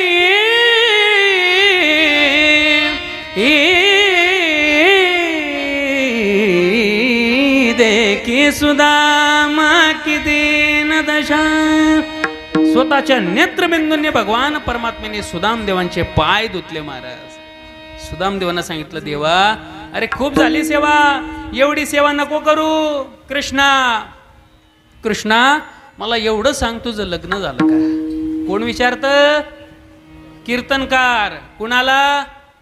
मृदंगवाल्यांना, की तुमचं लग्न झालं का महाराज? असं आहे का? मग कोण विचारतात? सुदामदेव विचारतात भगवान कृष्णांना, कृष्णा अरे तुझं लग्न झालं का? आता देवाने विचार केला, या बाबाला लग्न झालं का सांगायचं का किती बायका केल्या ते सांगायचं नेमकं? म्हटले सुदामा इथं जेवढ्या उभ्या दिसतात ना सगळ्या आपल्याच आहेत. तिथं 50 राण्या उभ्या होत्या, काही मुख्य काही उपमुख्य. सुदामदेवांना बघितलं 50 राण्या असतील. म्हटले देवाच्या, देवाला काय कमी आहे? ऐश्वर्य संपन्न राजा आहे आणि पुन्हा परमात्मा आहे, ही गोष्ट लक्षात ठेवा. लोक आम्हाला म्हणतात तुमच्या देवाने 16,108 लग्न केले. हो येड्या, तो परमात्मा आहे. अनंत अवतार घेसी भक्ताकाराने. ज्याला भक्तासाठी अनंत अवतार घेता येतात त्याला 16,108 काही जास्त आहे का? हो अहो त्याला तेवढी रूपे घेता येत होती महाराज. भगवान कृष्णाचं चरित्र वाचा येईल तुमच्या लक्षात. भगवान कृष्ण परमात्मा ज्या वेळेला राज्यकारभार करत होते, एक कृष्ण होते आणि आपल्या महालामध्ये जायला निघाले की एका कृष्णातून 16,108 प्रगट होत होते महाराज. हे सामर्थ्य देवाचं आहे. देवाचा हेवा करू नये, देवाला नाव ठेवू नये महाराज, ती देवाची लीला आहे. लोक महाराज महाभारताचे दृष्टांत मला सांगतात. कुणाला किती पत्न्या होत्या, कुणाला कसं लेकरू झालं, कुणाला काय झालं. अहो याच्यात दोष बघायचे नाही बरं का.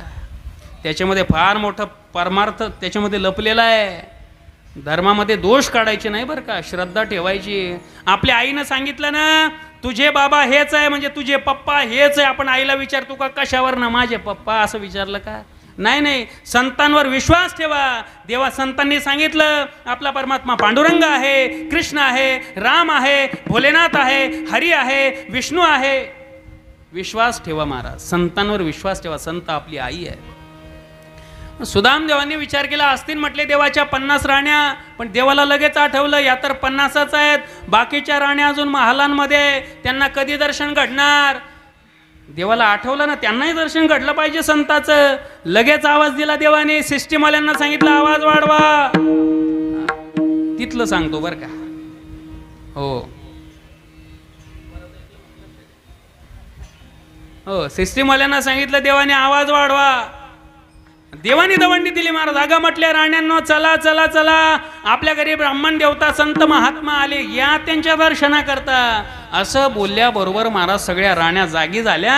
देवाचा आवाज कानावर पडला. सगळ्या राजभवनामध्ये यायला लागल्या. त्या काही कमी होत्या का बाबा? 50, 100, 500, 1000, 2000, 10,000, 15,000 घुसल्या सगळ्या आतमध्ये. राजभवन सगळं गच्च भरलं महाराज. सुदाम देवांना बघितल्या राण्या, एवढे डोळे झाले सुदाम देवाचे. एवढ्या राण्या पुन्हा विचाराला, बाकीच्या राण्या असतील, बाकीचे काही दास्या असतील, पण म्हटले जर दास्या राहिल्या असत्या तर शृंगारामध्ये फरक राहिला असता. शृंगार कळतो का दिदी तुला? हो किंवा नाही सांगा. शृंगार म्हणजे माहिती आहे का? माहिती आहे का इंग्रजीत काय म्हणतात त्याला? हा, मेकअप. काय हुशार पोरी हो. यांनी मलाच आउट केलं पहिल्याच बॉलमध्ये. म्हणजे यांनी डीपी वरच आकडा टाकला. हा, शृंगार म्हणजे मेकअप. पोरी हुशार आहेत हो. काही काही ठिकाणी शृंगार शब्द माहिती नाही. शृंगार म्हणजे मेकअप. आता मेकअप म्हटलं की त्याच्यामध्ये बरंच राहतं. फाउंडेशन काय, लिपस्टिक काय, मस्करा काय, आय शॅडो काय, आय लायनर. लोक म्हणतील बुवा तुम्ही चांगले महाराज आहे बरं, एवढं तुम्हाला कसं काय माहिती? मी जरी महाराज असलो तर मी कुठं ब्रह्मचारी आहे? माझं उरकलंच आहे. आमच्या मंडळी आम्हाला सांगतात, अहो येताना हे घेऊन या, ते घेऊन या, सिंदूर पेन्सिल घेऊन या. कुठून? ते लेडीज कॉर्नरमधून. आणि तिथं जर बुवा गेला तर तिथं दुकानदार सोडून कोणी चांगलं म्हणत नाही आपल्याला. तिथल्या बायांपुरी अशा पाहता महाराजकडे, बापरे महाराजांनी या दुकानमा का? बा महाराजांनी फक्त ब्रह्मचारीच राहायचं का? त्यांनी संसार करूच नाही? त्यांनाही पत्नी असतात, त्यांनाही बायका असतात बाबा. शृंगार म्हटलं की आतापासून नाही, स्त्री जातीनं जन्म घेतला तेव्हापासून शृंगार आहे बरं का. अहो आमच्या गोपिकांनी सुद्धा शृंगार केला. ऐकताय ना तुम्ही? गोपिकांनी सुद्धा मेकअप केला, पण गोपिकांनी केलेला शृंगार भक्ती झाला महाराज. का? तर त्यांनी केला देवा करता, तोही भक्ती झाला. कशावरनं सांगता महाराज? अहो संतांनी वर्णन केलं, काय गोपिका सुंदर होत्या, काय शृंगार करत होत्या महाराज. अतिशय सुंदर गवळण आहे. लोक सांगतात महाराज तुमचा आवाज खूप गोड आहे. कीर्तन राव त्या बाजूला, तुमचा आवाजच चांगला आहे, तुम्ही एखादी गवळण म्हणा. लोक आम्हाला सांगतो बरं का. आता हीच ती गवळण समजा बरं का. आणि बघा उद्या कीर्तन आहे, म्हणजे काल्याचं कीर्तन आहे. उद्या तुम्हाला पिक्चर बघायचाच आहे. आज फक्त ट्रेलर बघून घ्या, एक गवळण म्हणतो तेवढी बरं का. नाथ बाबा म्हणतात 5 रंगाची गवळण आहे, अतिशय सुंदर आहे, अतिशय गोड आहे. फक्त ध्रुपद वाजवायचं महाराज की आल्या आल्या आल्या 5 गवळणी गवळणी, आल्या आल्या आल्या 5 गवळणी गवळणी, आल्या आल्या आल्या 5 गवळणी गवळणी, आल्या आल्या आल्या 5 गवळणी. 5 रंगाचे शृंगार करोनी, 5 रंगाचे शृंगार करोनी, आयशाल्या 5 गवळणी, आल्या आल्या आल्या 5 गवळणी गवळणी, आल्या आल्या आल्या 5 गवळणी, आल्या आल्या 5 गवळणी. 5 रंगाचे शृंगार करोनी, 5 रंगाचे गवळणी महाराज. पहिली गवळण रंग सफेद जशी चंद्राची ज्योत, गगनी चांदणी लखलखीत ऐका तिची मात. मंथन करीत होती दारात, धरोनी कृष्णाचा हात. दुसरी गवळण भाडी भोळी रंग हळदीहून पिवळी, पिवळा पितांबर नेसून आली अंगी बुट्टेदार चोळी. एक लहान तनू उमर कवळी, जशी चाफ्याची कळी, ऐशाल्या 5 गवळणी, आल्या आल्या आल्या 5 गवळणी गवळणी, आल्या आल्या आल्या 5 गवळणी. सफेद गवळण झाली, पिवळी गवळण झाली. आता आमच्या माता बहिणी बसल्या, ऐका जरा, आमच्या माता बहिणी बसल्यात. त्या म्हणतील बुवा आम्ही काही सफेद नाही, आम्ही काही पिवळ्या नाही, आम्ही तर सावळ्या आहे, आम्ही तर काळ्या आहे. मग आमचं नाही का नाथबाबांनी चिंतन केलं? अहो तुमचंही वर्णन आहे, सावळा रंग सगळ्यात सुंदर आहे महाराज. की तिसरे गवळण रंग काळाने सुनाली चंद्रकळा, काळे काजळ लेवून डोळा रंग तिचा सावळा, काळी गर सोडी लेवून गळाली राजस बाणा. किती झाले गवळणी? वा. चौथी गवळण रंग लाल लाल लाल ही लाल, कपाळी कुमकुम चिरी लाल, भांगी भरोनी गुलाल, मुखी विळा रंग लाल, जसे डाळिंबीचे फुल. आता किती झाल्या? 5 झाल्या. पाचवी गवळण हिरवा रंग अवघ्या झाल्या रंग, हिरव्या कांकणाचा पहा रंग, जसे आरशीत जळले भिंग, फुगडी खेळता कृष्णा संग, एकनाथ अभंग, ऐशाल्या 5 गवळणी आल्या आल्या आल्या. 5 गवळणी गवळणी आल्या आल्या आल्या. 5 गवळणी.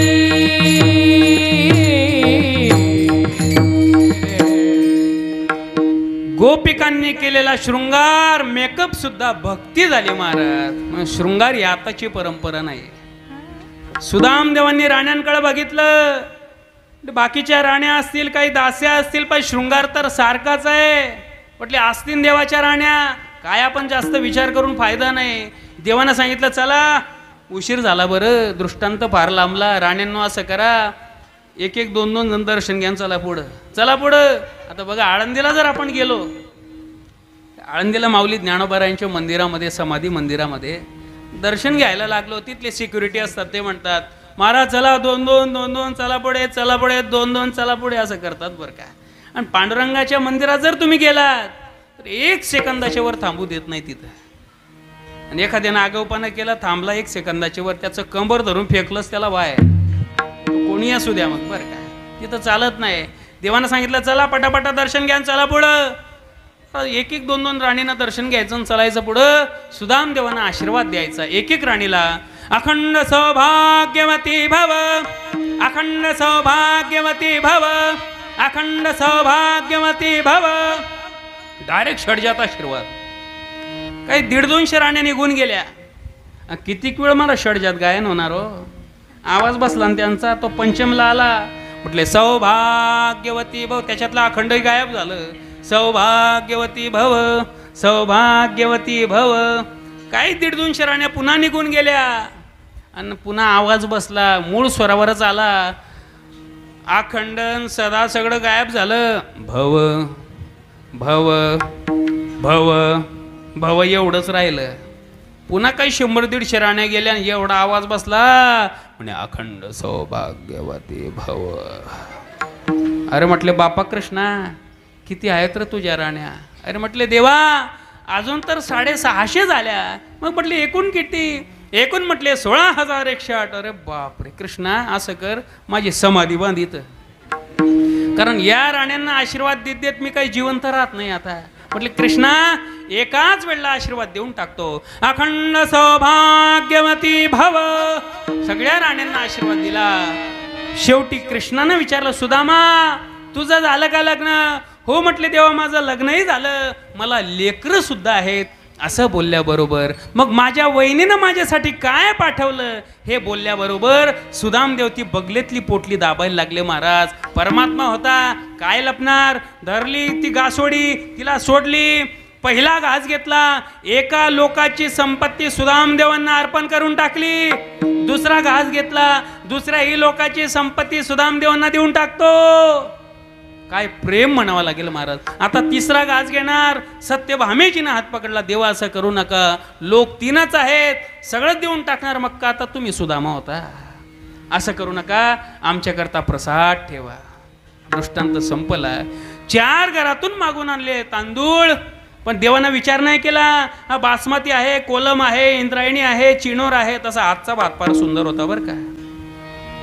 जेवणाच्या ठिकाणी भात फार सुंदर होता. कोणता होता ते आम्ही विचारतो बरं का, देवाला ती पडलेली नाही.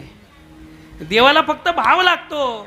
देवानं हा नाही विचार केला कोणता तांदूळ आहे, किती रुपये किलोचा आहे, 150 रुपये की 200 रुपये की पतंजलीचा आणलेला आहे, हे बघितलं का देवाने? नाही नाही, त्याच्या अंतःकरणातला भाव काय होता. सुदामा ब्राह्मण दुखे दरिद्रे पेडेला, मुष्टी पोहे घेऊन या, त्याची भेटी लागी गेला. शुद्ध भाव देखोनिया, गाव सोनियाचा दिला. विठोबाचा धर्म जागो, त्याचे चरणी लक्ष लागो. विठोबाचा धर्म जागो, त्याचे चरणी लक्ष लागो. विठोबाचा धर्म जागो, त्याच्या चरणी लक्ष लागो. विठोबाचा धर्म जागो, त्याच्या चरणी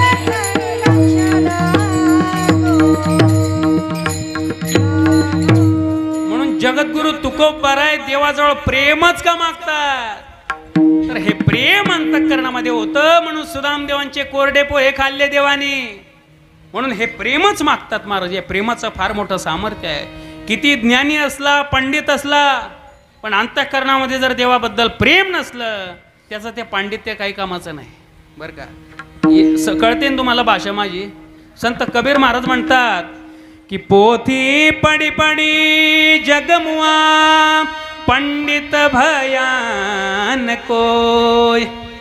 अरे पोथ्या वाचून वाचून कोणी पंडित होत नाही.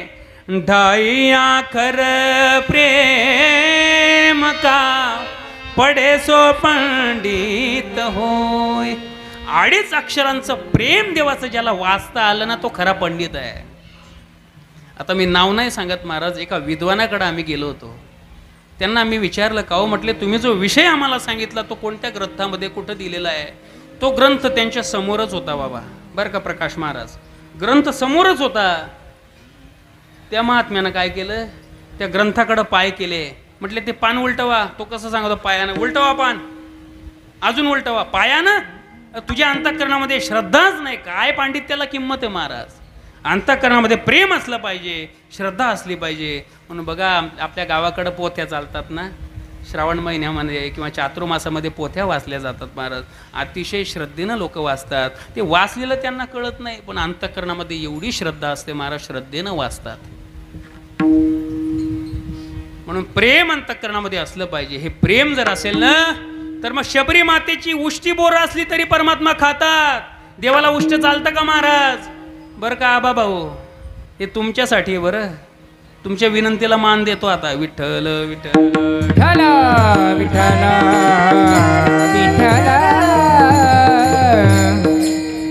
देवाला उष्ट चालत नाही, पण शबरी मातेची उष्टी बोरं देवाने खाल्ली का?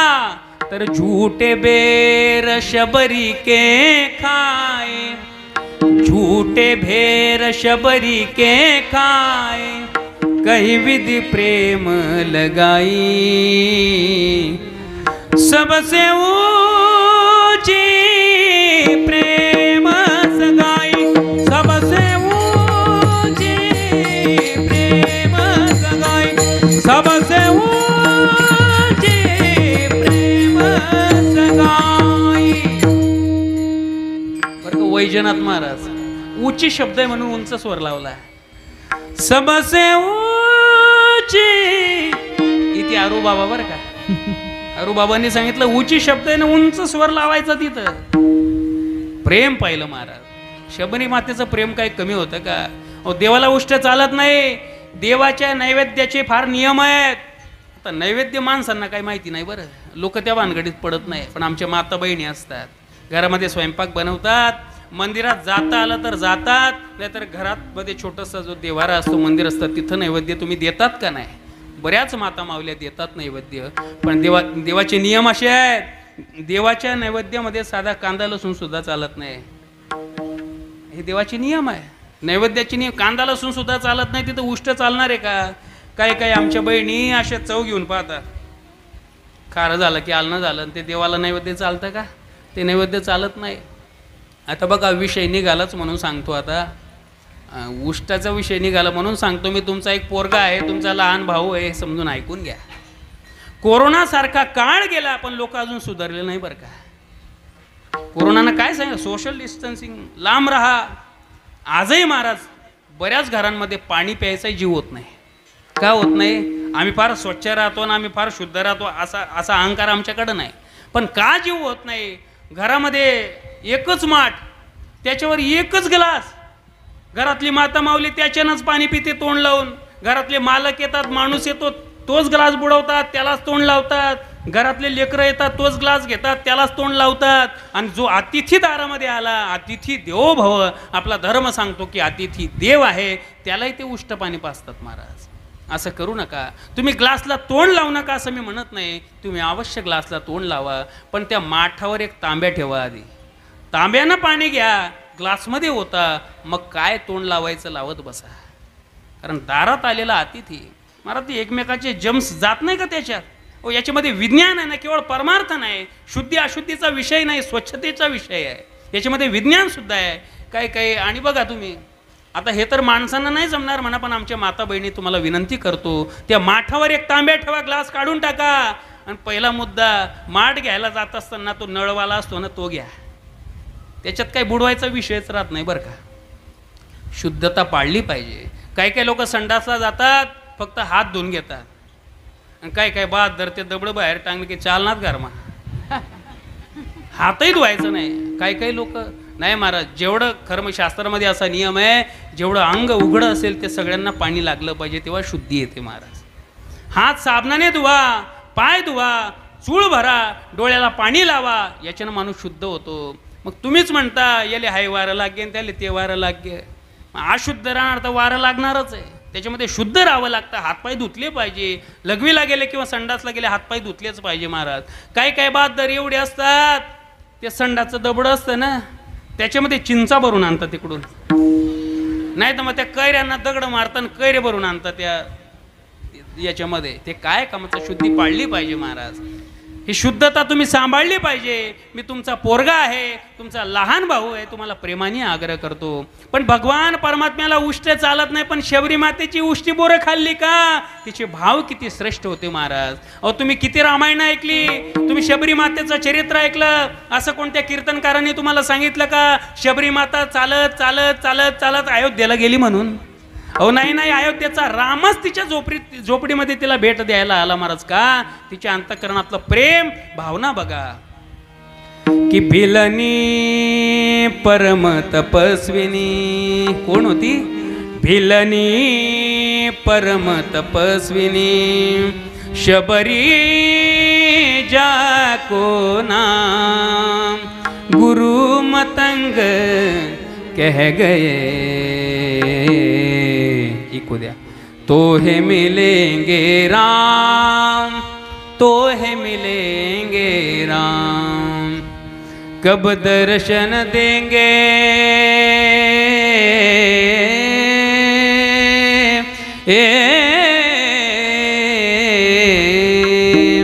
कब दर्शन देंगे राम परम हितकारी, कब दर्शन देंगे राम दीन हितकारी, रसता देखत शबरी की उम्र गई सारी, कहीं कोई काटा प्रभु को नहीं चुभ जाए,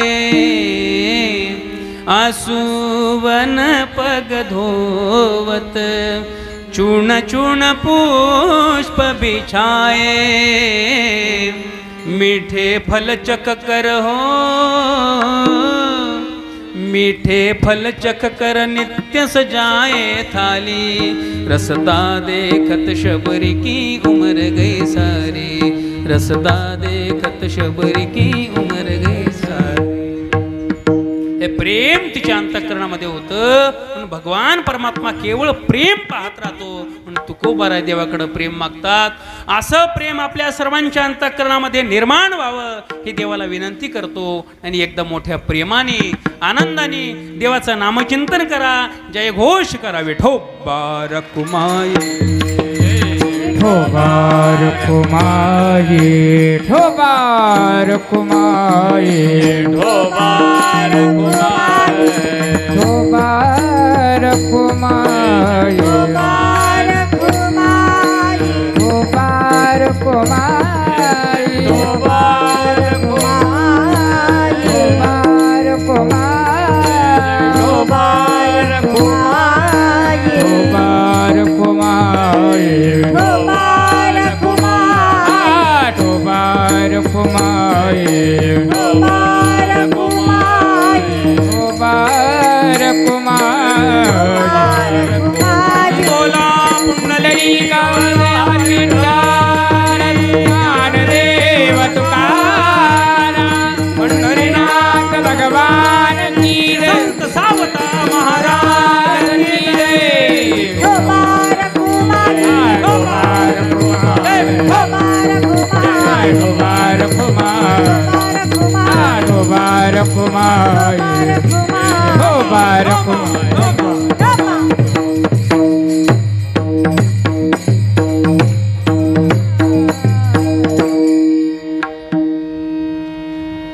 ठाकलो से द्वारी उभा याचक भिकारी, मज भीक काही देवा प्रेम भातुकी पाठवा. अभंगाचे 2 चरण झाले, त्याला 2 तास लागले. अजून पुढचे 2 चरण राहिलेले. बोला, आहे का तुमची तयारी? म्हणा की ओ बळजबरी तर हो म्हणा. म्हटले का हो? आता का माझा जीव घेता बापा? नाही, नियमाच्या पुढं जाणं आपल्याला माहिती नाही. आमचे गुरुजी सांगत असतात, प्रातस्मरणीय मारुती बाबा पुरेकर बाबा सांगतात, 5 मिनटं आधी कीर्तन सोडत जायचं म्हटले बरं का. त्यांचा नियम आहे, त्यांचे शब्द आहे. लोकांना जास्त बसवून ठेवायचं नाही, थोडक्यात गोड करायचं, त्यांचे शब्द आहे. पण झालेली सेवा श्री संत सावता महाराज, सद्गुरू जोग महाराज यांच्या चरणी समर्पित करतो आणि सेवेला या ठिकाणी पूर्णविराम देतो. अतिशय सुंदर परंपरा तुम्ही 18 वर्षापासून या ठिकाणी सांभाळता. संपूर्ण ग्रामस्थांच्या सहकार्याने हा सप्ताह चालतो.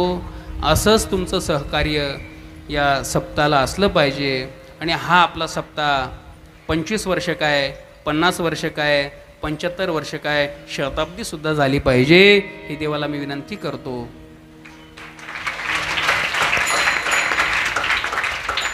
आणि सेवेला या ठिकाणी पूर्णविराम देतो. ज्ञानेश्वर माऊली ज्ञानराज माऊली ज्ञानेश्वर माऊली ज्ञानराज माऊली तुकाराम ज्ञानेश्वर माऊली ज्ञानराज माऊली माऊली ज्ञानेश्वर माऊली ज्ञानराज माऊली ज्ञानेश्वर ज्ञानेश्वर ज्ञानेश्वर माऊली ज्ञानराज माऊली तुकाराम ज्ञानेश्वर माऊली ज्ञानराज तुकाराम माऊली ज्ञानेश्वर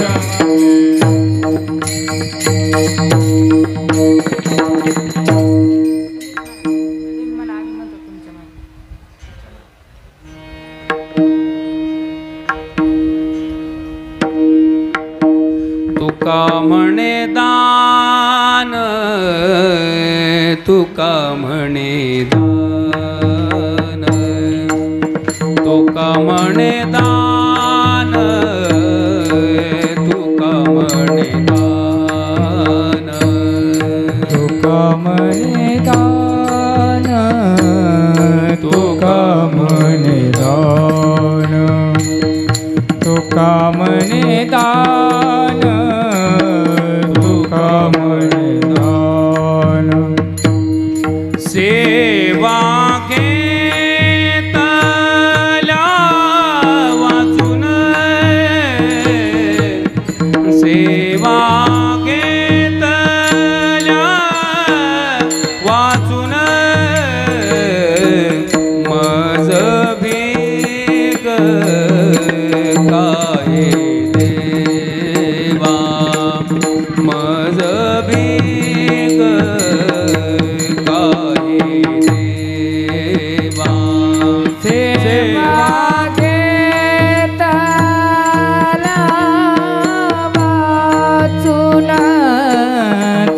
वागेता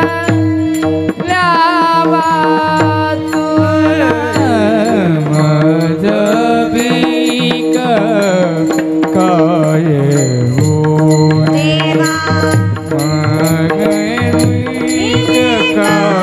काय देवा प्रेम बातुके पाठवा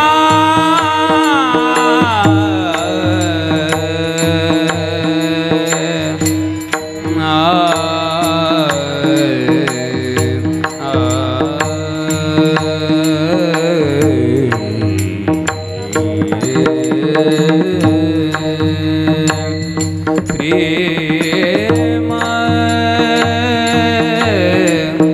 बतुके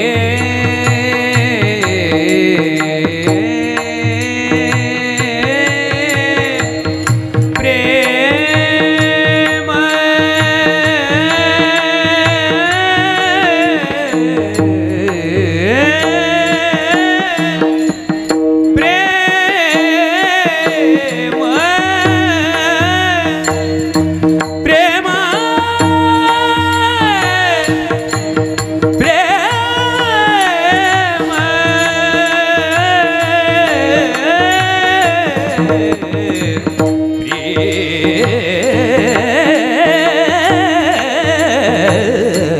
प्रेम भातुके प्रेम भातुके पाठवा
उच्चारिला अधिकार म्यापुला तुका म्हणे जाणे थोडा राखा पाया पैकी करा करा जमा